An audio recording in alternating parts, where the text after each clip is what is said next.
ভাগবতীর কথায় প্রবেশের পূর্বে সর্বপ্রথম সশ্রদ্ধ প্রণাম নিবেদন করছি কলি পাবন অবতার পরম প্রেমময় অখিল রসামৃত সিন্ধু প্রেম পুরুষোত্তম শ্রীকৃষ্ণ চৈতন্য মহাপ্রভুর শ্রীরাতুল আতুল শ্রী চরণ কমলি প্রণাম নিবেদন করছি শ্রী রাধা বল্লভলাল শ্রী ভগবানের শ্রী রাতুল রাঙ্গা শ্রী চরণ কমলি। তৎপশ্চাৎ প্রণাম নিবেদন করছি বিশ্ববন্ধিত পাবন ভূমি শ্রী বৃন্দাবনের মুকুটমণি পরম পূজ্যপাদ স্মরণীয় অর্চনীয় বন্দনীয় তেগে বৈরাগ্যের প্রতিমূর্তি শ্রী বাবাজি মহারাজ 108 শ্রী শ্রী বিনোদ বিহারী দাস বাবাজি মহারাজের শ্রী রাতুল আতুল শ্রী চরণ কমলি প্রণাম নিবেদন করছি 108 শ্রী শ্রী মুরারি মোহন দাস বাবাজি মহারাজের শ্রী রাতুল আতুল শ্রী চরণ কমলি। তৎপশ্চাৎ উপস্থিত সমবেত ভাগবতগণ ভক্তমণ্ডলী সুধীজন সুধীবৃন্দ, আপনাদের সকলের আপন আপন শ্রী গুরু গোবিন্দে শ্রী রাতুল আতুল চরণে এই অদমের মনের অন্তঃস্থল থেকে শত সহস্র কোটি প্রণাম নিবেদন করছি। প্রণাম নিবেদন করছি সেই সমস্ত গৌরগত প্রাণ যারা আমার গৌরকে ভালোবাসে, নিতাইগত প্রাণ যারা আমার পরম দয়াল পরম করুণাময় আমার নিতাই চাঁদকে ভালোবাসেন, যাদের চরণ ধুলি বিনে যাদের কৃপা বিনে কেউ কখনো হৃদয়ে ভক্তি প্রেম লাভ করতে পারে নাই, সেই সমস্ত ভক্তদের রাতুল আতুল চরণে এই অদমের এই দাসের এই দিন অতি দিনের শ্রী ব্যাসাসন থেকে বৈষ্ণব জ্ঞানে শত সহস্র কোটি বলন্টিত দণ্ডবোধ প্রণাম বাঞ্ছা কল্পতরুভ্যশ্চম কৃপা সিন্ধুভ্যো এব চ পতিতানাং পাবনেভ্যো শ্রী বৈষ্ণবেভ্যো নমো নমো। জয় জয় পরম দয়াল পতিত পাবন শ্রী বৈষ্ণব ঠাকুর কি জয়। রাধে শ্যাম। সুধীবৃন্দ, আসুন আমরা আজকের এই অমৃতময় আসরে যারা আমরা এসেছি, আসুন আমরা একটু চেষ্টা করি শ্রীমদ্ ভগবদ গীতার আঙ্গিকে অমৃতময় ভাগবতীয় রস, অমৃতময় গৌর কথা নিতাই কথা যৎকিঞ্চিত শ্রবণ করে যেন এই পাপিত হৃদয় এই তপ্ত হৃদয়কে যেন আমরা একটু শান্ত করতে পারি। সুধীবৃন্দ, দীর্ঘদিন আমার এই হৃদয়ে বিভিন্ন ধরনের ক্লেশ, বিভিন্ন ধরনের তাপে পরিপূর্ণ হয়ে আছে আমার হৃদয়। আসুন আমরা ভাগবতের বাণী হৃদয়ে ধারণ করে, গীতার অমূল্য বাণীর হৃদয়ে ধারণ করে, গৌর তত্ত্ব নিতাই তত্ত্ব হৃদয়ে ধারণ করে আমরা যেন আমাদের এই হৃদয়কে শান্ত করতে পারি, স্নিগ্ধ করতে পারি। এই প্রয়াসে আমরা যারা আসি ভাগবতীয় পাঠের আসরে, সুধীবৃন্দ, আপনাদের সকলের চরণে বন্দনা করে বলি, আমরা যেন প্রতিদিন আমাদের যে ভাগবতের আলোচনা হয়, আমাদের যে অমৃত তত্ত্ব শ্রীমদ্ ভগবদ গীতার দার্শনিক তত্ত্ব যে বিষয়গুলো আলোচনা হয়, আমরা যেন চেষ্টা করি সেই বিষয়গুলো যেন আমরা একটু হৃদয়ে ধারণ করে রাখতে পারি। জয় রাধে, জয় নিতাই।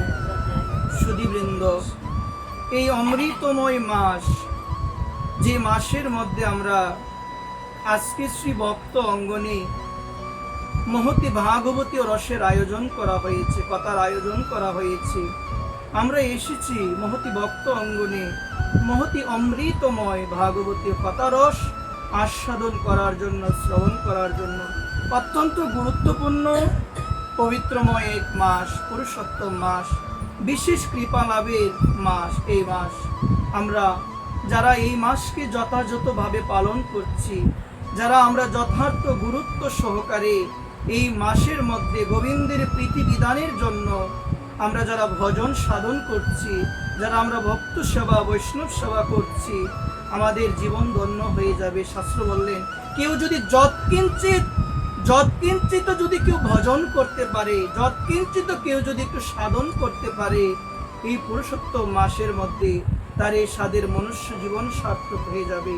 আসুন, আমাদের এই মাস অন্তিম দিকে চলে এসেছে, সোমবারে বিশ্রাম হয়ে যাবে, সুধীবৃন্দ সমাপন হয়ে যাবে। এজন্য আসুন, যে কয়েকটা দিন বাকি আছে, আমরা যারা এখনো করতে পারি নাই, আসুন আমরা এখনো ব্রতী হই। আমরা এখনো হৃদয়ের সংকল্প নিয়ে যদি আমরা একটু ভক্তি যাজন করতে পারি, প্রাণ থেকে যদি আমার পুরুষোত্তম ভগবানকে ভালোবেসে ভগবানের চরণে প্রীতি সহকারে যদি একটু চন্দন চর্চিত করে তুলসী পত্র দিতে পারে, আর ভগবানকে বলতে পারে, ভগবান এই বছর তো আমার এই মাসটা যথাযথভাবে করা হলো না, আমার যদি তোমার কৃপায় বেঁচে থাকি, যদি বেঁচে থাকে আবার 3 বছর পর যে মাসটা আসবে, আমি যেন যথাযথভাবে, আমি যেন শ্রদ্ধাযুক্ত হৃদয়ে সেই মাসটি পালন করে যেন তোমার আমি কৃপা লাভ করতে। এই জন্য সুধীবৃন্দ, যে কয়েকটা দিন বাকি আছে আমি বলবো, এই কয়েকটা দিনও যেন আমরা যার যতটুক সাধ্য, সেই সাধ্য অনুযায়ী আমরা যেন ভগবানের সেবা, আমরা যেন ভক্ত সেবা এবং ভগবানের প্রীতিবিধানের জন্য যেন আমরা কিছু করতে পারি। সুধীবৃন্দ, ভগবান কৃপা করে আমাদের কিছু মাস বোনাস রূপে আমাদের দেয়। যারা আমরা সাংসারিক জীব রয়েছি, সব সময় নিয়ম শৃঙ্খলার মধ্যে যারা আমরা জীবন যাপন করতে পারি না, ওই আমাদের কৃপা করার জন্য বৈশাখ মাস, কার্তিক মাস, পুরুষোত্তম মাস এগুলো দেয়, যেন আমরা যারা সাংসারিক জীব, আমরা যেন যথাযথ নিয়মের মধ্যে যেন এই মাসগুলো অন্তত পক্ষে ভগবানকে ভালোবেসে যেন ভগবানের কর্মগুলো আমরা করতে পারি। এটি বিশেষ সুযোগ রূপে আসে। বুদ্ধিমান জীব হলো তারা যারা এই সুযোগগুলোকে গ্রহণ করে, তারাই তো হলো বুদ্ধিমান, তারাই তো হলো বিবেকবান, যারা এই সুযোগগুলোকে যথাযথভাবে গ্রহণ করে। আর আমার মতো নিকৃষ্ট অজুহাত আমি দিই, আহা সনাতনের এমন একটি স্বভাব হয়ে গেল, আমরা যারা সনাতনী রয়েছি মা, সমস্ত কর্ম করার সময় আমরা সময় বের করতে পারি, কিন্তু একটু ভজনের কথা বললে, একটু সন্ধ্যা আহ্নিকের কথা বললে, একটু গীতা পাঠে আসো মা এই কথা বললে, নানান ধরনের অজুহাত আমরা দিই যে আমার সময় হয়নি এত কর্ম। কিন্তু দেখো মা, খাবারের সময়, বিশ্রাম, সমস্ত কিছু সংসারে আমরা বের করিনি, কিন্তু আমরা ভগবানকে ভালোবেসে যিনি পাঠালেন, যে কর্মগুলো করার জন্য ভগবান পাঠালেন, সেই কর্মগুলো তো আমরা করতে পারি না। বরং সাধুগণ, বৈষ্ণবগণ আমাদের ধারে ধারে গিয়ে তারা আমাদের উপদেশ দেয় আমাদের মঙ্গলের জন্য, কিন্তু আমরা তাদেরকে অজুহাত দেখাই, আমরা বলি এই অজুহাত সেই অজুহাত। কিন্তু আমার মনে হয় কি, যদি আমার দৃঢ় ইচ্ছা শক্তি থাকে, যতই আমার বাধা আসুক না কেন, যেমন মীরাবাইয়ের জীবনে এত বাধা, তুমি যদি বলো তোমার জীবনে অনেক বাধা, তদ্রূপ আমিও যদি বলি আমার জীবনে অনেক বাধা, আমি বলবো মীরাবাইয়ের থেকে বেশি বাধা আমার জীবনে নাই, আমার জীবনে নাই। মীরাবাইয়ের অনেক বাধা, তাকে হত্যা করার জন্য চেষ্টা করা হয়েছিল, তাকে বিষ দেওয়া হয়েছিল তাকে হত্যা করার জন্য। কিন্তু সুধীবৃন্দ, আমরা দেখতে পাই মীরাবাইয়ের দৃঢ় বিশ্বাস ছিল যে গোবিন্দ যার সহায় হয়, জগৎ সংসারে তার অনিষ্ট অমঙ্গল জগতের কেউ করতে পারে না। এটি হলো বিশ্বাস। এই জন্য আমার বিনোদ বিহারী বাবাজি মহারাজ বললেন, গোবিন্দের প্রতি যেন বিশ্বাস থাকে, যদি বিশ্বাসটা চলে যায় বুঝবেন আপনার ভজনের মৃত্যু হয়ে গিয়েছে।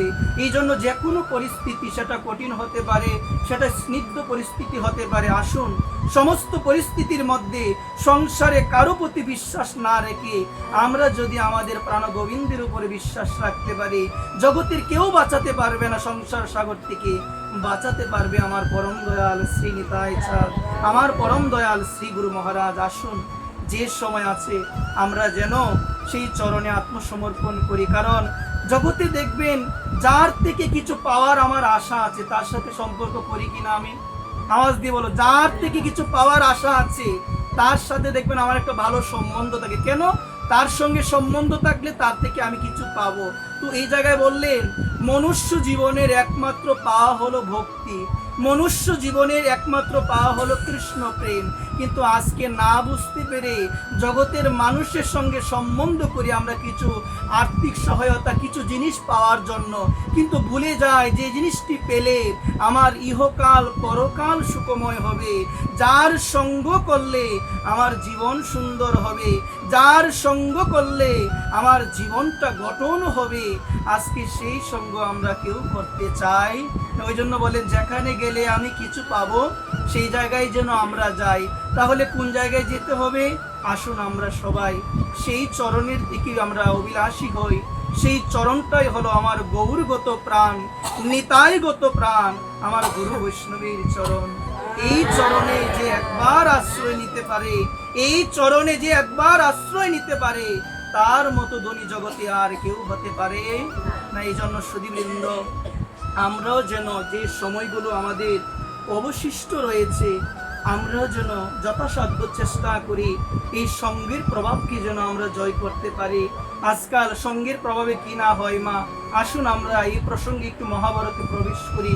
মহাভারতে আমরা দেখতে পাই এই যে সঙ্গের প্রভাব। একটি পদ দেখবেন আমরা মাঝে মধ্যে বলি, যার মুখে বাই হরি কথা নাই তার কাছে তুমি যেও না।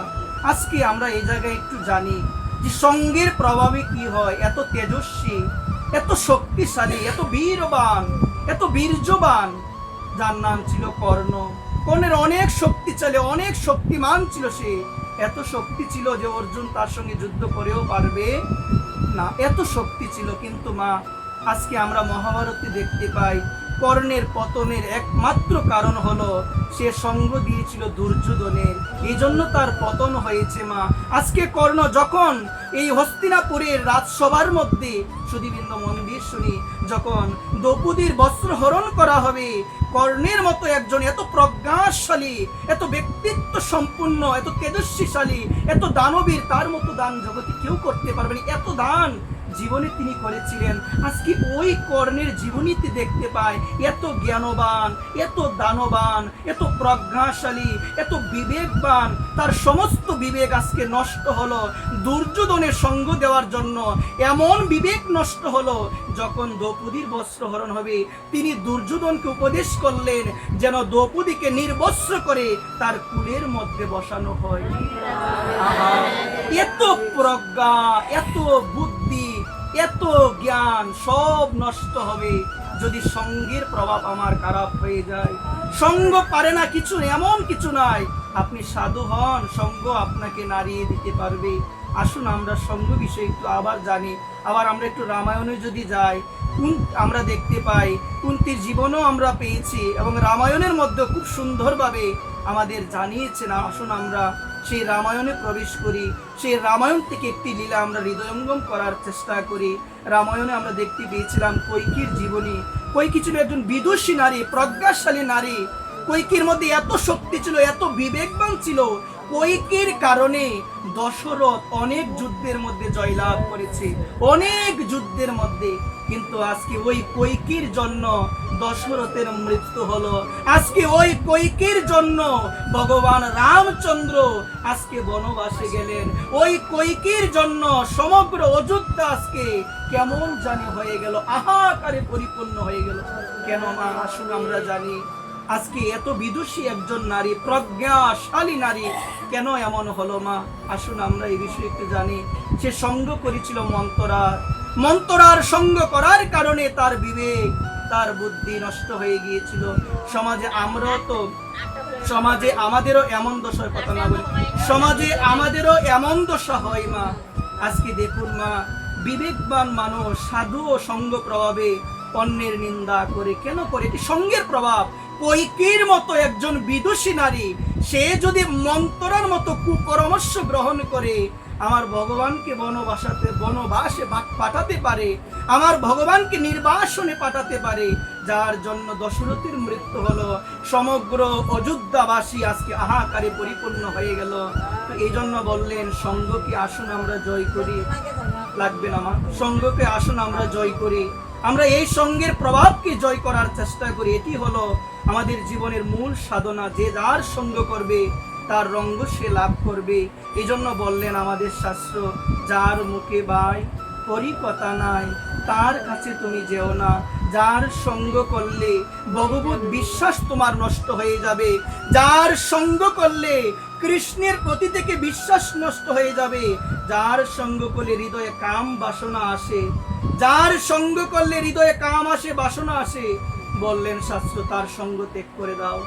তার সঙ্গ করার প্রয়োজন নাই, তাহলে তোমার ভজন সাধন সব তোমার ধূলিসাৎ হয়ে যাবে। বলো না রাধে রাধে, হয়ে যাবে। এই জন্য আসুন আমরা এই জায়গা থেকে শিক্ষা নিই। এই যে চরিত্রগুলো মা, কেন গো মা, এগুলো কি মনোরঞ্জনের জন্য বলা না জীবন গঠনে প্রয়োগ করতে হবে মা? জীবন গঠনে আসুন একটু প্রয়োগ করি আমরা। সেই সঙ্গ করার প্রয়োজন নেই, যেখানে গেলে জড় কথা হয় সেই সঙ্গ আমরা করব না, যেখানে কৃষ্ণের কথা হয় না। এই জন্য বিবেক এটি এমন একটি শক্তিশালী জিনিস, আসুন আমরা সে বিবেকটাকে সাধুর চরণ ধুলি মস্তকে ধারণ করে সে বিবেকটাকে সঠিক কাজে এখনো আমরা লাগাতে পারছি না। এই জন্য সুধীবৃন্দ এখনো যে সময় আছে, আসুন আমরা সাধুর চরণ ধুলি নিজের মস্তকে ধারণ করে আমরা যেন আমাদের নিজ বিবেককে, ওই আয়না স্বরূপ বিবেককে যেন এখনো যেন আমরা কাজে লাগাতে পারি। জয় জয় শ্রীরাম। এই জন্য প্রয়োজন মা, আজকে মা আমরা দেখুন মা এত ধর্ম আদি করি কিন্তু আমরা সার বিষয়টি আমরা বুঝতে পারি না। দেখুন আমার কলি পাবন অবতার আমার পরম প্রেমময় শ্রীকৃষ্ণ চৈতন্য মহাপ্রভুর নির্দিষ্ট আমরা জীবনে একটু ধারণ করি। বলছেন শুনো ভক্তগণ, যদি তোমরা ভক্ত হতে চাও কোনো জীবকে যেন আমরা হিংসা না করি। মহাপ্রভুর মুখের বাণী, জীবে দয়া নামে রুচি। মহাপ্রভুর মুখের কথা, জীবে দয়া নামে রুচি, বৈষ্ণব সেবন ইহা হইতে ধর্ম নাহি। শুনো সনাতন। সনাতনকে বললেন আসুন মহাপ্রভুর সেই নির্দেশটা এতদিন যাবৎ ধর্ম করি, ভজন করি, সাধন করি, আমার মনে হলো এতদিনে এসে আমি আমার মহাপ্রভুর আদর্শটা হৃদয়ে ধারণ করতে পারলাম না। অথচ বিশেষত আমি পরিচয় দিই বৈষ্ণব বলে, কিন্তু মহাপ্রভু এই জায়গায় কি বললেন? শুনো ভক্তগণ, কোন জীবের প্রতি যেন কোনো হিংসা না থাকে, কোন জীবের প্রতি যেন হিংসা না থাকে। জীবে দয়া থাকতে হবে। যে দীন দুঃখী তাকে সাথ দাও, যে খাবার পাই না তাকে খাবার দাও, যার বস্ত্র নয় তাকে বস্ত্র দাও। এটি ভক্তের লক্ষণ। অন্যের দুঃখ দেখে হৃদয় ব্যাকুল হয়ে যাবে, অন্যের কষ্ট দেখে সেই কষ্ট যদি নিজের উপরই না আসে, অন্যের দুঃখ দেখে যদি নিজের হৃদয়টা বিগলিত না হয়, যদি অন্যের দুঃখ দেখে হৃদয়ের মধ্যে আনন্দ ভাব আসে, আমি কিসের ভক্ত হলাম, কিসের সাধু হলাম? সাধু দেখানোর বিষয় নয়, সাধু দেখানোর বিষয় নেই। এই জন্য বললেন সদাচার জীবন এখন কমে যাচ্ছে, আমাদের জীবনে সদাচার অনেক কমে যাচ্ছে। আসুন একটু আমরা সদাচার বিষয়ে আমরা এখান থেকে কিছু নেওয়ার চেষ্টা করি। সদাচার হলো দুই প্রকার, একটা বাহ্য, একটা অভ্যন্তরীণ। স্নান করলে কি হয় গো মা? বাহিরেরটা শুদ্ধ হয়। হৃদয় কি গঙ্গার জলে স্নান করে হৃদয় শুদ্ধ করা যায় তো মা? বাহিরের জল দিয়ে হৃদয় শুদ্ধ করা যায় তো মা? কখনোই যাবে না। আজকে এটির বড়ই অভাব আমাদের, আজকে আমাদের এই জায়গায় বড় অভাব। আমরা বাহ্য শুচিতা নিয়ে পড়ে আছি, অথচ যে শুচিতা প্রয়োজন, যেটি আমাদের একান্ত প্রয়োজন, সেই অভ্যন্তরীণ শুচিতা আজকে আমাদের মধ্যে নাই, আজকে আমাদের মধ্যে এটি নাই। সুধীবৃন্দ, এই জন্য আসুন আমরা এখান থেকে একটু জিনিস নেওয়ার চেষ্টা করি। অভ্যন্তরীণ শুচিতা মানে হলো কোনো জীবের প্রতি বিদ্বেষ থাকবে না হৃদয়ে। কারো উন্নতি দেখলে যদি তোমার হৃদয়ে জ্বালা সৃষ্টি হয়, বুঝবেন তোমার হৃদয়ে এখনো শুচিতা হয় নাই। কারো উন্নতি দেখার পরে যদি হৃদয়ে জ্বালা যন্ত্রণা সৃষ্টি হয়ে যায়, বুঝবেন এখনো আমার অভ্যন্তরীণ শুচিতা হৃদয়ে আসে নাই। আসবে কিভাবে? চেইত দর্পণ মার্জন, হরিকথা শুনো, হরিনাম করো, করতে করতে দেখবে তোমার এই চিত্তরূপ দর্পণ হৃদয়টা তোমার আস্তে আস্তে মার্জন হয়ে যাবে। সবাই বলো কি হয়ে যাবে? মার্জন হয়ে যাবে। এই জন্য যখন হৃদয়ে অন্যের দুঃখ দেখে হৃদয় তোমার বিগলিত হবে, অন্যের কষ্ট আঘাত দেখে হৃদয় তোমার বিগলিত হয়ে যাবে, তখনই বুঝবে তোমার হৃদয় আস্তে আস্তে শুদ্ধ হচ্ছে, তোমার হৃদয় আস্তে আস্তে পবিত্র হচ্ছে। এই সদাচারের এখন বড়ই অভাব। মা আসুন একটি বিষয় সবাই মন দিয়ে শুনি মা, সদাচারটা কেমন একটু আমরা ধ্যান দিয়ে শুনি। মা, যে কাপড় পরে আমরা ভাজ্য ক্রিয়া করতে যাই, মানে মলমূত্র ত্যাগ করতে যাই, ওই কাপড় পরে কোনোদিন আহ্নিক সেবা ভগবানের চলবে না, আসুন শুনি আমরা। এই জায়গায় তো আমরা আটকে যাই। বললেন কি মা, একটু ধ্যান দিয়ে শুনি। বলছে যে কাপড় পরে আমরা মল মূত্র ত্যাগ করি, ওই কাপড় পরে কখনো সন্ধ্যা আহ্নিক সেবা চলে না। এটি হলো সদাচার, এটি হলো সদাচার। বলছেন সন্ধ্যা আহ্নিক করতে গেলে প্রসাদী কাপড় রাখতে হয়, কম দামি বা সুতি কাপড় যাই হোক, প্রসাদী কাপড় পরে ভগবানের সেবা কর্ম করতে হয়। আজকাল আমরা প্রচুর ধর্ম করি, সদাচার আমাদের নেই। আমরা খাবার গ্রহণ করি জুতো পায়ে দিয়ে, আমরা জুতো পায়ে দিয়ে আমরা প্রসাদ গ্রহণ করি, সদাচার আমাদের নাই। হরিভক্তি বিলাস আরেকটি সিদ্ধান্ত দিলেন, বলছেন এক বস্ত্র পরে কখনো খাবার গ্রহণ করা যাবে না। আমাদের সমাজে প্রায় সময় এগুলো হয়, বা আমরাও মাঝে মধ্যে পরে নিই, মনে থাকে না। এই জন্য সুধীবৃন্দ, এগুলো করা আমাদের প্রয়োজন, এগুলো আমাদের জানা একান্ত প্রয়োজন। আবার বললেন মা, একটু ধ্যানপূর্বক আমরা শুনি, আমাদের এই কথাগুলো জানা একান্ত প্রয়োজন। আজকে আমাদের এত ভুল হচ্ছে, আমাদের হৃদয়ে সেই সদাচারের বড়ই অভাব। আগের সময় আমরা দেখতাম সদাচার ছিল, এখন তো সেই সদাচার আর নাই। আছে তো মা, সেই সদাচার আর এখন পাওয়া যাচ্ছে না। তো হরিভক্তি বিলাস জানালেন সদাচার ভক্তির জীবনে একটি অন্যতম গুরুত্বপূর্ণ অংশ। ভক্তির জীবনে সদাচার থাকতে হবে। যদি সদাচার না থাকে ধর্মকর্ম কখনো ক্রিয়া হবে না, কখনোই ক্রিয়া হবে না। এই জন্য সুধীবৃন্দ, আপনাদের আতুলো চরণে আমি অধম নিবেদন করে বলবো, আবারও বলছি কথাটা, আসুন আমরা একটু হৃদয়ে গেঁথে নিই। যে জিনিসটা পরে এখন থেকে যারা আমরা জেনেছি, আর যারা জানে, আমার মা জানে অনেক কিছু, যারা আমরা জেনেছি, আসুন আমরা একটু হৃদয়ে ধারণ করি। যে বস্ত্রটা পরে আপনি মলমূত্র ত্যাগ করবেন, আসুন সেই বস্ত্র পরে আর কখনো সেবা দিয়ে না, আলাদা রাখেন বস্ত্র, এবং দুইটা শাড়ি আলাদা রাখেন মা, প্রসাদী শাড়ি করে রাখেন, দুইটা শাড়ি ভগবত সেবা কর্ম করার জন্য। আসুন এখনো যে সময় আছে, আমরা সবাই মিলে একটু অন্তরে, আমরা একটু হৃদয়ে সেই বাণীগুলো যেন আমরা সবাই একটু ধারণ করতে পারি। জয় জয় শ্রী রাধেশ্যাম, জয় জয় শ্রী রাধেশ্যাম। এই জন্য সুধীবৃন্দ, আপনাদের সকলের রাতুল চরণে আমি অধম নিবেদন করে বলবো, আমাদের এই বিষয়গুলো যেন আমরা একটু হৃদয়ে ধারণ করতে পারি। আজকাল বিভিন্ন যজ্ঞ অনুষ্ঠানে দেখবেন চেয়ার টেবিল রাখা হয়, এগুলো রাখতে নাই কখনো মা। যদি এটা ভালোভাবে জানি, আমি যদি ভগবানকে ভালোই বাসি মা, আরেকটি বিষয় এসেছে এখানে, যদি ভগবানকে ভালোই বেশি, যাকে বেশি ভালোবাসি তাকে আমরা অবমাননা বেশি করি। কেমন করি জানো মা? বিভিন্ন পোস্টারে আমরা দেখি ভগবানের ছবি থাকে, ওই ছবিগুলো আমরা লাগিয়ে দিই চারদিকে, কিন্তু এক সময় যাকে বেশি ভালোবাসি সেই ভগবানের চিত্রগুলো ডাস্টবিনের মধ্যে পড়ে থাকে। আমাদের ভালোবাসা এটা আমাদের আবেগ। কিন্তু আমাদের রূপ গোস্বামী পা তিনি বললেন, ভক্তির অসামৃত সিন্ধু গ্রন্থে, নাম চিন্তা মণি কৃষ্ণ চৈতন্য রস বিগ্রহ পুণ্য শুদ্ধ নিত্য মুক্ত অভিন্নাত্ম নাম নামিনী। বলছেন নাম, নামী, চিত্র, প্রসাদ এগুলো হলো অভিন্ন, কোনো ভেদ নাই। যেই প্রসাদ সেই কৃষ্ণ।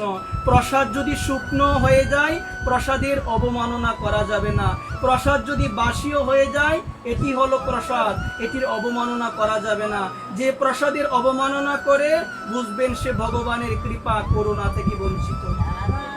আসুন আমরা এগুলো একটু জানার চেষ্টা করি। আমরা এই প্রসাদ এবং ভগবানের নাম, ভগবানের চিত্রের মধ্যে কোনো পার্থক্য নাই। এত আবেগ আমাদের মধ্যে, এত আবেগ, কি সুন্দরভাবে যুগলকে আমরা বসাই না চিত্রের মধ্যে। আমরা লক্ষ্য করে দেখি ওই চিত্রগুলো একসময় আমাদের চরণের ধুলিতে পড়ে যায়।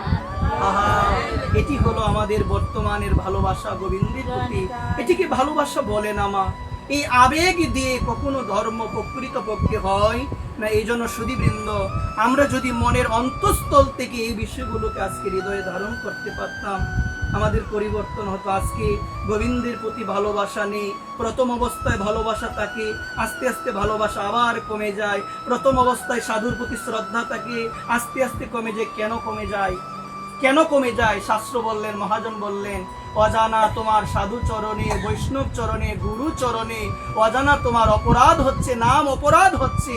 এই জন্য আগে যে প্রীতি ছিল ভগবানের প্রতি, সেই প্রীতি নাই। আগে যে শ্রদ্ধা ছিল নামে, সেই শ্রদ্ধা নাই। হরিভক্তি বিলাসে এসেছে, নামে শ্রদ্ধা নাই, বোঝার অনেক লক্ষণ।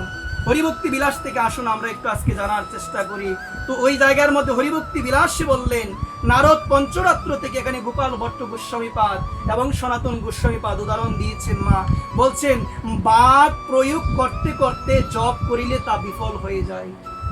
বাক প্রয়োগ মানে বুঝেন, আওয়াজ নাই দেখি বলেন, কথা বলিতে বলিতে আহা, এটি আমার মাঝে মধ্যে খুবই আমার হৃদয়ে খুবই কষ্ট লাগে। আজকাল এমন দশা হয়ে গেল। আজকে তো এখানে তো প্রমাণ স্বরূপ হরিভক্তি বিলাস আনলাম, যেটি বৈষ্ণবদের স্মৃতিশাস্ত্র, এটিকে মানা একান্ত প্রয়োজন। তো এখানে বললেন মা তুমি 4 মালা করো 8 মালা করো, তুমি একনিষ্ঠ ভাবে করতে পারো না। তো দেখুন এই জায়গায় বলে গমন করিতে করিতে, হাঁটতে হাঁটতে, শুনেন, হাঁটতে হাঁটতে, কথা বলিতে বলিতে, শয়ন অবস্থায় করে তো অনেকে আওয়াজ নাই অনেক করে, আসুন মা একটু জানি আমরা। আহা, শয়ন অবস্থায় শুয়ে শুয়ে আমরা মালা নিই, নিষেধ আছে এখানে প্রমাণস্বরূপ আপনারা দেখতে পারেন। অপর কোনো বিষয় চিন্তা করিতে করিতে কখনো নাম জপ করলে ওই নাম জপ সিদ্ধি হবে না, ওই নাম জপ সিদ্ধি করতে পারেন। আপনি আমার কথা মানবেন না, গ্রন্থের কথা মানবেন না, এটা আপনার স্বাধীনতার বিষয়, না মানলেও কিছু করার নাই। কিন্তু এই জায়গার মধ্যে নারদ পঞ্চরাত্র থেকে বিধান এসেছে, গমন করিতে করিতে, শয়ন করিতে করিতে নাম করলে কোনো লাভ হবে না, শ্রদ্ধা নেই তো নামে। এই জন্য আজকে নাম নিলে এত কথা, এত আলোচনা, হৃদয়টার মধ্যে খুব আঘাত লাগে তখন যখন মালাটা হাতে নিয়ে অন্যের বিষয়ে আমরা কথা বলি। আহা, এটি হলো নাম অপরাধ। এই জন্য আসুন মহাজনের বাক্যটা হৃদয়ে ধারণ করি, কোটি জন্ম করে যদি নাম সংকীর্তন তথাপি না পায় কৃষ্ণের চরণ। আসুন এই জায়গায় এটাই শেষ কথা আমাদের। আবার বললে একবার যে কৃষ্ণ নাম করে তার সমস্ত পাপ হরণ হয়ে যায়। আবার বললেন নাম অপরাধ মুক্ত হয়ে নাম না করলে কোটি জন্ম করলেও লাভ হবে না। কোটি জন্ম তুমি করো বসে, গুরুদেব বলল যন্ত্রের মতো মুখে নিতে হয়, মানে নামটা যে কি যন্ত্রের মতো। হরে কৃষ্ণ টিভি দেখছি, নাম করছি, বিভিন্ন ধরনের কথা বলছি, নাম করছি। মা এই মন তো একটি, দুই দিকে দিয়ে কখনোই নির্দিষ্টভাবে করা যাবে না। এই জন্য আসুন এখানে বললেন, খুব সুন্দরভাবে আমাদের জানালেন, আমরা যেন গমন করিতে করিতে নগ্ন অবস্থায় পাবৃত মস্তকে আমরা যেন নাম জপ না করি, যদি করি আমাদের সেই জপ বিফল হয়ে যাবে। এই জন্য সুধীবৃন্দ, আপনাদের মতো গৌর অনুরাগী ভক্ত চরণে আমি অধম নিবেদন করে বলবো, এই তত্ত্বগুলো যদি অন্তত পক্ষে হৃদয়ে ধারণ করতে পারি, এই মনুষ্য জীবন সার্থক হবে। একটি বাক্য, একটি আদর্শ, হাজার আদর্শ জীবনে ধারণ করতে পারবো না। আপনি ভাগবত পড়েন, আপনি ভক্তমাল গ্রন্থ পড়বেন, এই ভক্তমালটি একান্ত জানা প্রয়োজন ভক্তদের। আমার পরম পূজ্যপাদ দীনতর প্রতিমূর্তি মুরারি মোহন দাস বাবাজি মহারাজ, উনি বলেছিলেন ওনার বাণীতে যে ভক্তের জীবনে যখন গুলমাল এসে যায় তখন ভক্তকে ভক্তমাল গ্রন্থ পড়া উচিত। চিত্তে যার গুলমাল তোমরা সবাই গিয়ে পড়ো ভক্তমাল। ভক্তমাল পড়লে বুঝতে পারবো জীবনে কতটুক সাধনা, কতটুক ভক্তি প্রয়োজন, ভক্তরা কেমন সাধনার মাধ্যমে গোবিন্দের চরণ সান্নিধ্য লাভ করেছেন, ভক্তরা কেমন সাধনার মাধ্যমে আমার প্রাণেশ্বরী কুণ্ডেশ্বরী রাধারানীকে তারা লাভ করেছে। এই জন্য সুধীবৃন্দ আসুন, শাস্ত্রের বাণীটা হৃদয়ে একান্তভাবে ধারণ করা আমাদের হৃদয়ে প্রয়োজন। একান্তভাবে যেন হৃদয়ে ধারণ করে আমরা যেন সবাই যেন সুন্দরভাবে ভগবানকে স্মরণ করি, প্রেম সহকারে, ভক্তি সহকারে যেন সর্বদা নিতাইয়ের নামে ধ্বনি দিতে পারি। বলো না নিতাই গৌর হরি বল, জয় জয় শ্রী রাধে শ্যাম, নিতাই গৌর হরি বল, জয় জয় শ্রী রাধে শ্যাম। এই জন্য সুধীবৃন্দ, আপনাদের মতো সকল গৌর অনুরাগী সকল ভক্ত চরণে আমি অধম নিবেদন করে বলি, মা আমাদের এই মনুষ্য জীবন অত্যন্ত গুরুত্বপূর্ণ। আসুন আমরা এই জীবনে মা একটু ভগবানকে ভালোবাসি, একটু রাধারানীকে ভালোবাসি, তাকে ভালোবেসি, একটু তার সেবা, একটু তার নাম জপ করা। একটা জিনিস মনে রাখবেন মা, আপনি 4 মালা করেন 8 মালা করেন, এটাকে সর্বদা ধরে রাখবেন মা। বিয়ে বাড়িতে যান, যেখানেই যান না কেন মা, ভক্ত তো তাকেই বলে যে কোনো অবস্থায় যে ভগবানকে না ভুলে যায়। আজকে বিয়ে বাড়িতে গেলাম, খাবার ঠিক থাকবে, সাজা ঠিক থাকবে, ফ্যাশন ঠিক থাকবে, সব ঠিক থাকবে, শুধু কমতি পড়বে আমার ভজন সন্ধান, এটি কম পড়ে যাবে। আমরা তো সনাতন ধর্মের মানুষ, অজুহাত দেওয়ার জন্য প্রস্তুত। আজকে দেখুন মা, আমাদের ওই জীবনের সব থেকে বড় অনর্থই হলো আমরা সমস্ত কার্যকে জীবনের অংশ বলে গ্রহণ করলাম আর ভজন সাধনকে মনে করলাম এটা জীবনের অতিরিক্ত বিষয়। বিয়ে বাড়িতে গেলে, বেড়াতে গেলে, কোনো জায়গায় গেলে সব ঠিক, শয়ন ঠিক, টাইম মতো খাবার ঠিক, টাইম মতো সব হবে, শুধুমাত্র যেটা কম পড়ে যাবে সেটাই হলো ভজন সাধন, নাম কমতি হয়ে যাবে। আর ধারণা বাড়িতে গিয়ে না আবার সব ঠিক করে নিব। আহা, ভগবানকে ভালোবাসতে পারি নাই। আজকে যদি তাকে ভালোবাসতে পারতাম, আমার যদি যে কোনো বিপদই আসুক না কেন, আমি যদি 4 মালা করি, 8 মালা করি, 16 মালা করি, যে কোনো বিপদ আসুক না কেন, যে কোনো কঠিন পরিস্থিতি আসুক না কেন, আমি সেই জপ পূর্ণ করবই, আমি সেই জপ পূর্ণ করবই। কারণ এটা না করে আমি কোনো কিছু গ্রহণও করতে পারবো না। আজকে এক ব্রাহ্মণ মশাই সাধু, ওনার সঙ্গে আমার কথা হচ্ছিল, আমি বললাম যদি পারেন একটু গীতা পাঠে আসবেন। উনি বলে সারাদিন কাজ করার পরে সকালেই নামটা করে গ্রহণ করা উচিত, কিন্তু সারাদিন কাজ করার পরে সময় আর পাই না, এই জন্য রাত্রিবেলায় এসে স্নান করে সন্ধ্যা আনি করে একটু মালা নিয়ে এই জন্য আর আসতে পারি না। তাহলে উনি বললেন, উনি ওনার জীবন থেকে আমি যে জিনিসটা মাঝে মধ্যে আমি শুনি, উনি যে জিনিসটার মধ্যে দৃঢ়ভাবে থাকেন যে নাম জপ আমাকে করতে হবে, এবং নাম জপ যে কোনো কর্মে থাকি না, আমি যে কোনো জায়গায় যাই না কেন, নাম জপ আমাকে ত্যাগ করলে চলবে না, নাম জপ ত্যাগ করলে চলবে না।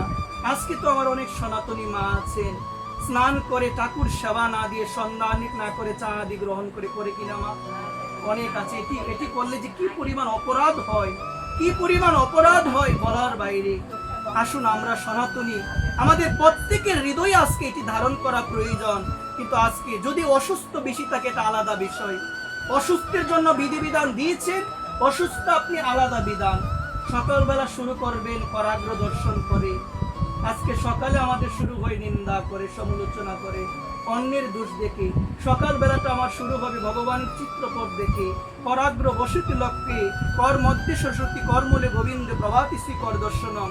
এভাবে করকে দর্শন করতে হয় সকালে ঘুম থেকে উঠে।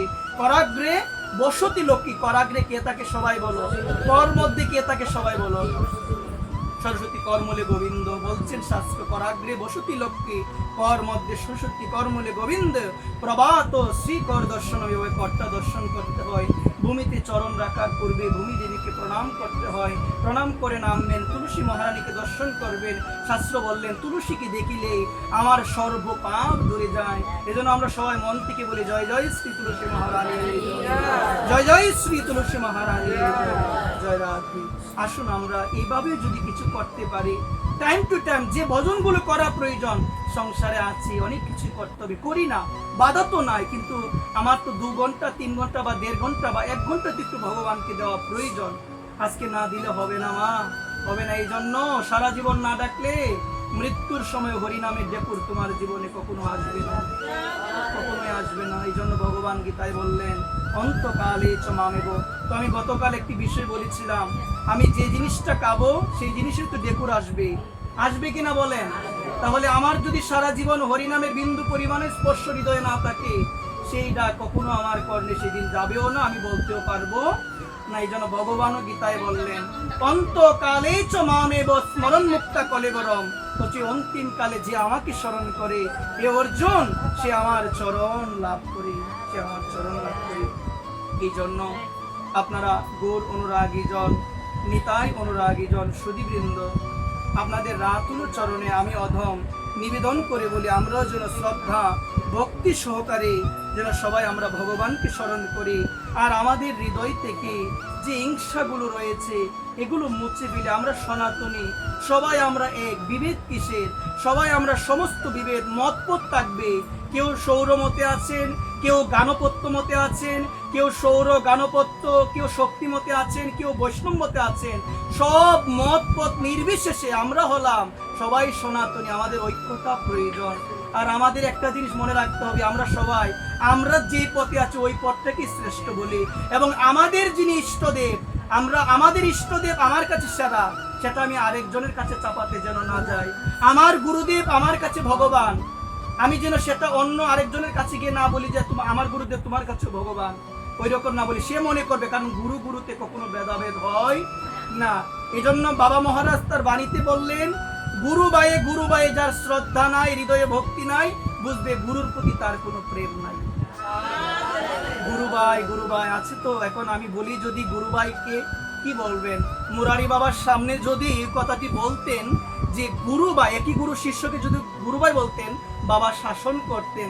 বাবা কি বলতেন মা? বাবার এক শিষ্যমুখে আমি শ্রবণ করেছিলাম, বাবা বলতেন, সনাতন ধর্মে জন্মগ্রহণকারী যে ব্যক্তির কণ্ঠে কণ্ঠী মালা আছেন, যার ললাটে তিলক আছে, আমরা সবাই হলাম গুরু ভাই। কোনো ভেদ নাই, আমরা সবাই হলাম গুরু ভাই। এই জন্য গুরু ভাইয়ে যদি হিংসাটাকে প্রত্যক্ষভাবে পরোক্ষভাবে আমাদের বোঝালেন, কোনো জীবের প্রতি যেন হিংসা না থাকে।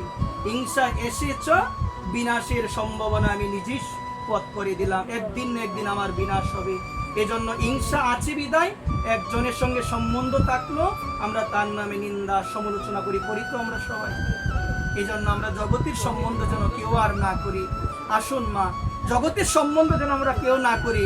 জগতের সম্বন্ধ করলে প্রথম অবস্থায় যে সম্বন্ধ থাকে, পরে তেমন তাকে তো আর আওয়াজ নাই দেখি থাকবে না মা। এই জন্য বলেন, আসুন আমরা ভক্তের সঙ্গে সম্বন্ধ করি, কারো কাছে কোনো আশা যেন না রাখি।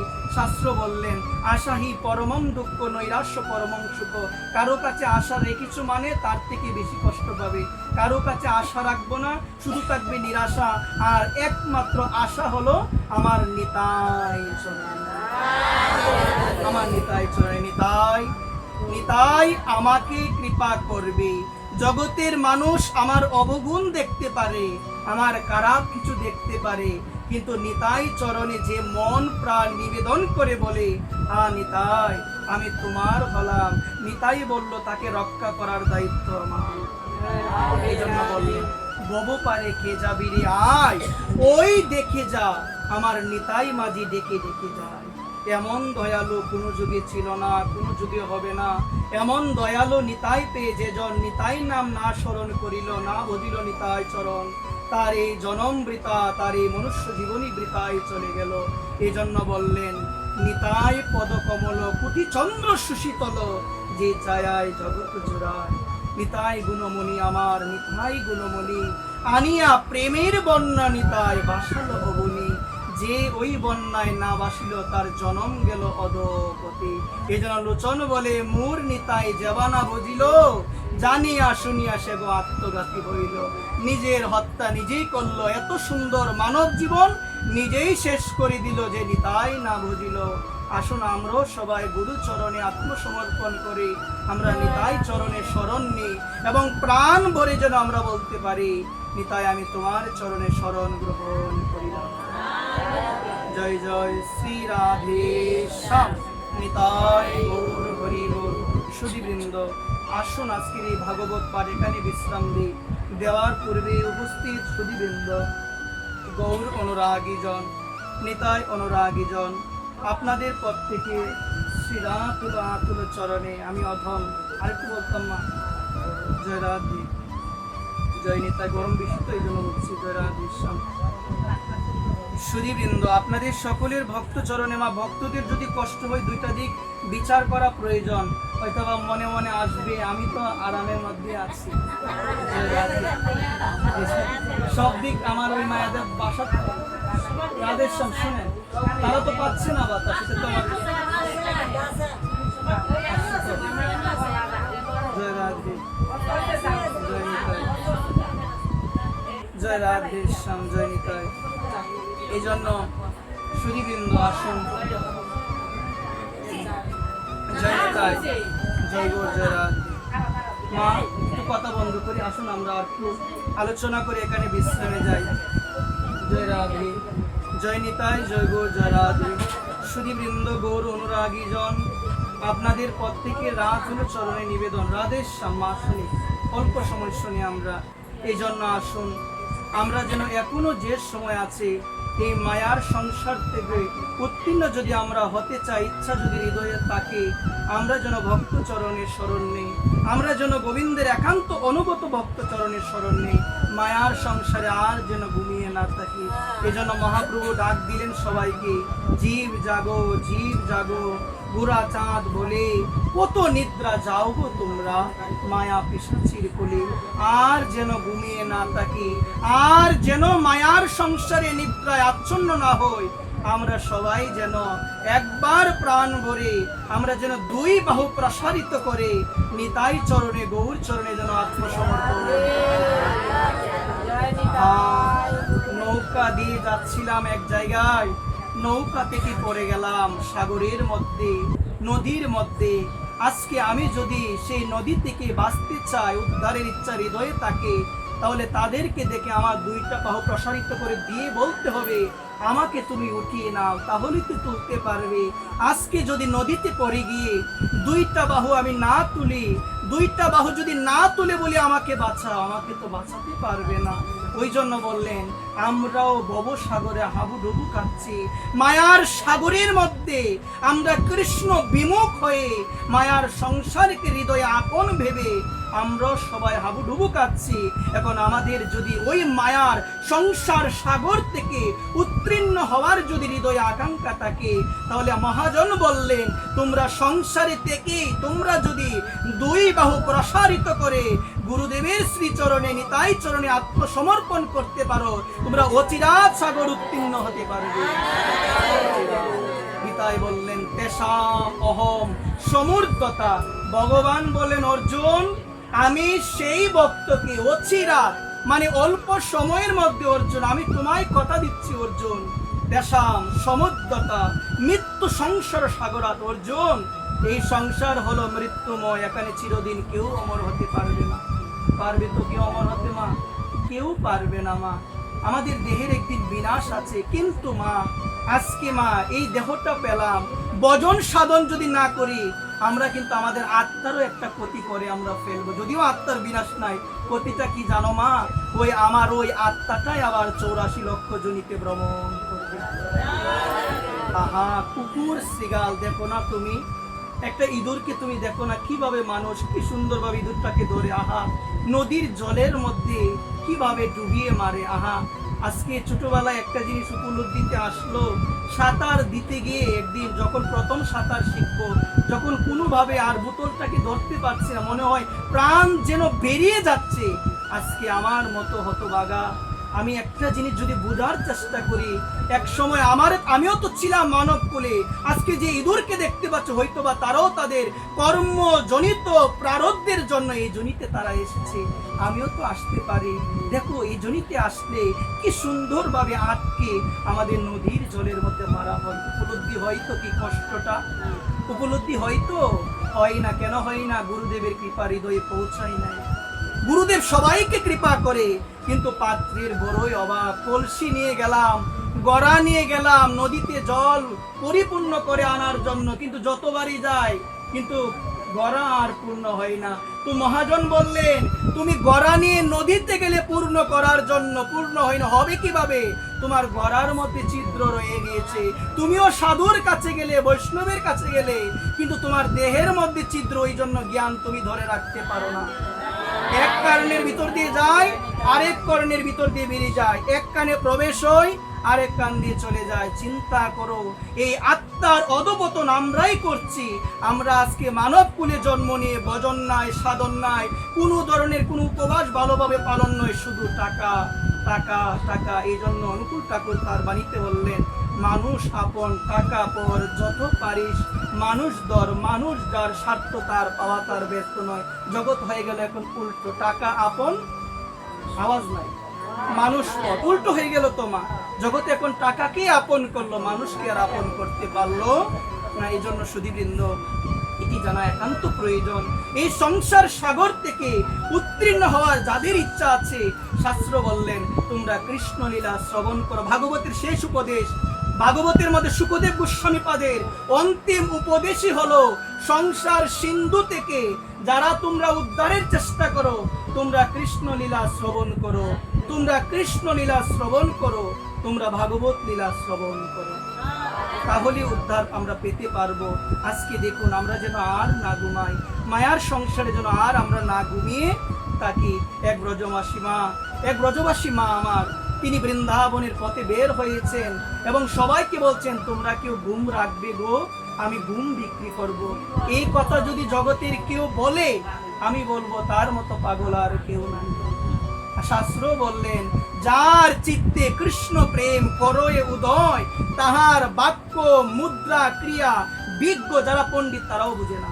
কৃষ্ণ প্রেম যার হৃদয়ে এসেছে, তার আচার আচরণ কখনো কাঁদে, কখনো আসে, কখনো সে গড়াগড়ি দিচ্ছে, কখনো দুই বাহু প্রসারিত করে নৃত্য করে, মনে হয় পাগলের মতো, কিন্তু সে এমন একজনের জন্য পাগল হয়েছে, যার জন্য পাগল হলে গোবিন্দ তার জন্য পাগল হয়।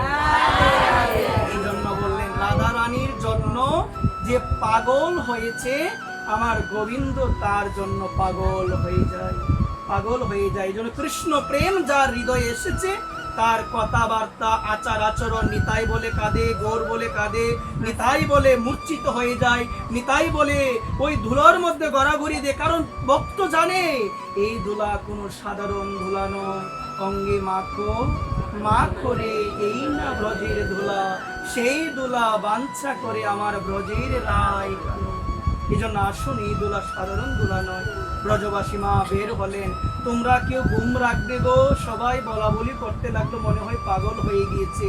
এভাবে ঘুরতে ঘুরতে যখন এক বাড়ির উঠোন দিয়ে যাবে, যখন ওই মা শুনতে পেলেন একজন ঘুম বিক্রি করার জন্য এসেছে, তিনি বের হলেন, বলছেন আমি ঘুম রাখবো, আমি ঘুম রাখবো। বলছেন আমি ঘুম রাখবো মা, কিন্তু একটা কথা আমাকে বলো মা, তুমি ঘুম বিক্রি কেন করবে? তখন বললো, কি আর বলবো, দুঃখের কথা। ললিতা সখীকে সবসময় বলতাম, ললিতা ব্রজদামে পড়ে আছি ললিতা, সর্বদা তোমার চরণে স্মরণ নিয়ে আছি ললিতা। ললিতা তুমি যদি চাও, আমরা তো বলি এই নিবে ধন ধর সখীর অনুগত করো। গানে বলি, হয়তো বা পদগুলো আমার বোঝা হয় না। সখীর অনুগত না হলে রাধা গোবিন্দের কৃপা হয় না। ললিতাকে বলতাম, ললিতা তুমি আমায় কৃপা করো। ললিতা তোমার কৃপা যদি হয়, রাধারানী কৃষ্ণকে আমার কাছে পাঠাবে, শ্যামকে পাঠাবে। ললিতা আমি অনেক দিন ধরে ভজন করি, ললিতা তুমি পাঠাও না তোমার শ্যামকে আমার কাছে। তুমি বললে ললিতা শ্যাম আসবে আমার কাছে, তুমি পাঠাও। ললিতা বলল, তুমি কুঞ্জ সাজিয়ে রাখো, শ্যামকে আমি পাঠাচ্ছি। কুঞ্জ সাজালেন, অনেক সময় হয়ে গেল, যখন রাত্রি দ্বিপ্রহর হয়ে গেল, বলছেন আমার না ঘুম চলে আসলো। আমার যখন ঘুম চলে আসলো, ব্রাহ্ম মুহূর্তে উঠে দেখি ভগবানের চরণ চিহ্ন পড়ে আছে। ভগবান এসেছিল, কিন্তু আজকে ঘুমিয়েছিলাম, সেই ভগবানকে হৃদয়ে আমি ধারণ করতে পারলাম। জানো, আজকে যে ঘুমের জন্য ভগবানকে হারালাম, আমি আর সেই ঘুম চাই না। যে ঘুমের জন্য সে এসেছিল জানো আমার কুঞ্জে, ঠিক তেমন হৃদয়ের কুঞ্জের মধ্যে যদি ললিতাকে বলি, ললিতা তুমি পাঠাও না ললিতা, আমি যেন স্বপ্নেও যেন ললিতা একবার আমি আমার শ্যামকে দেখতে পারি। ললিতা হে বিশাখা, আমি যেন স্বপ্নের মধ্যেও, আমার মতো পাপী জগতে কেউ নাই, কিন্তু ললিতা আমি জানি তোমার চরণে ললিতা যে শরণ নেই, তুমি শ্যামকে দিতে পারো ললিতা। আমি বলি কি তোমায় ললিতা, তুমি একবার স্বপ্নে হলো প্রাণ গোবিন্দের শ্যামের সুন্দরের দর্শন আমাকে পাইয়ে দাও ললিতা, পাইয়ে দাও ললিতা, তোমার কাছে আর কিছু চাই না। ব্রজবাসী মা বললেন, ললিতাকে ডেকে বলেছিলাম, ললিতা পাঠিয়েছিলেন, কুঞ্জ সাজিয়েছিলাম, কিন্তু এই ঘুমের জন্য শ্যাম সুন্দরকে আমি স্বাগতম জানাতে পারলাম না আমার কুঞ্জের মধ্যে। শ্যাম এসেছিল, শ্যাম বলেছে যে কুঞ্জে যাব, সে কুঞ্জের মধ্যে যে আমাকে আহ্বান করবে, সেই যদি নিদ্রায় আচ্ছন্ন হয়ে থাকে, আমি কোথায় যাব, চলে গেলেন। এই জন্য মা বললেন, সেই ঘুম আমি চাই না, যে ঘুমের জন্য আমি ভগবানকে হারালাম। আজকে বললেন শাস্ত্র, জীবনের অর্ধেকটা সময় আমরা নিদ্রায় পার করে দিলাম। চিন্তা করে দেখো মা, অর্ধেকটা সময় পার করে দিলাম, ভজন সাধন তেমন কিছুই করতে পারলাম না, কিছুই করতে পারলাম না। আজকে তিনি বললেন, আমি ঘুমের জন্য তাকে হারালাম, এই জন্য বিক্রি করার জন্য বের হয়েছি, কিন্তু তুমি কেন ঘুম কিনবে, তুমি কেন ঘুম কিনবে? বলছে, জানো আমি না ঘুমের মধ্যে একদিন শ্যাম সুন্দরকে স্বপ্ন দেখছিলাম, শ্যাম সুন্দর আমার সঙ্গে কি মধুর, কি আলাপচারিতা, কি সুন্দর কথা বলছে ঘুমের মধ্যে, কিন্তু হঠাৎ করে স্বপ্নটা ভেঙে গেল, আমার হৃদয় থেকে আমার প্রাণগোপাল চলে গেল। করুণাময়ী, আমি ঘুমিয়েছিলাম, আমি স্বপ্ন দেখেছিলাম যে আমার হৃদয়ের মধ্যে, আমার স্বপ্নের মধ্যে আমার গোপাল এসেছে, আমার শ্যাম সুন্দর এসেছে, কিন্তু হঠাৎ স্বপ্নটা আমার ভেঙে গেল। আমার প্রাণ গোপাল শ্যাম সুন্দর, আমার প্রাণনাথ আমার হৃদয়ের জন, আমার সে আমার থেকে চলে গেল। এই জন্য জানো, যে জাগার জন্য আমি তাকে হারালাম, আমি আর জাগতে চাই না। যে ঘুমিয়ে থাকলে ভগবানকে আমি স্বপ্নে দেখতে পারি, সেই ঘুম আমি সর্বদাই চাই। আহা, ব্রজবাসীর অন্য কোনো চিন্তা নাই, অন্য কোনো চিন্তা চেতনা তাদের নাই। তাদের শয়নে স্বপনে অহর্নিশ গোপাল গোপাল, গোবিন্দ গোবিন্দ এত ভালোবাসতেন। ভগবান বললেন, আমি গোপীদের ঋণ কোনোদিন আমি শোধ করতে পারবো না, কোনোদিন শোধ করতে পারবো না। আজকে মা, জগতের মানুষের জন্য এত কিছু করলাম, একটা জিনিস না করতে পারলে ওর মতো খারাপ জগতে কেউ নাই। আর গোবিন্দ বললেন, কেউ যদি আমার চরণে একটু জল, একটু তুলসী পত্র যদি নিবেদন করে, আমি তার কাছে চিরঋণী হয়ে যাব। যে আমাকে ভালোবাসে, আজকে মায়ার প্রভাবে তাকে চিনতে পারলাম না, জগতের মানুষকে ভালোবাসলাম, ভগবানকে না ভালোবেসে আমার মতো গণ্ড মূর্খ জগতে আর কেউ হতে পারে না। আমার কষ্ট হবে না, কষ্ট হবে কার? আমি ভগবানকে ভালোবাসি নাই। অথচ তিনি গীতায় বললেন, অর্জুন মনটা আমাকে দিয়ে দাও, অর্জুন আমাকে দাও। ভগবান, তোমার মনে অনেক কিছুর অভাব, তুমি ভক্তের কাছে মান চাও, পূজা চাও, সম্মান চাও, তোমার কি অভাব ভগবান? ভগবান বলে, শুনো ভক্ত, আমি হলাম অনন্ত কোটি বিশ্ব ব্রহ্মাণ্ডের মালিক, আমার কোনো কিছুর অভাব নাই। আমি তোমায় কেন বলি জানো? আমায় পূজা করো। তুমি যদি আমায় পূজা করো, জগতের সবাই তোমার পূজা করবে। তুমি যদি আমাকে মালা পরিয়ে দাও, জগতের সবাই তোমাকে মালা পরিয়ে দিবে। তুমি যদি চন্দন চর্চিত করে তুলসী পত্র আমাকে দাও, জগতের সবাই পুষ্পমালা দ্বারা তোমাকে বরণ করবে। তুমি যদি আমাকে মন দাও, জগতের সবাই তোমার চরণে তোমার মন নিবেদন করবে। এই জন্য মা, আয়নার মধ্যে তাকাই, তাকালে কি হয় গো মা? সবার ঘরে তো আয়না আছে, আয়নার মধ্যে তাকালে কি দেখতে পাই? বিম্বের প্রতিবিম্ব দেখতে পাই। আমরা যেমন আমাদেরকে আয়নার মধ্যে তেমন ভাবে উপস্থাপন করে, ঠিক তদ্রূপ ভগবান হলো দর্পণ স্বরূপ।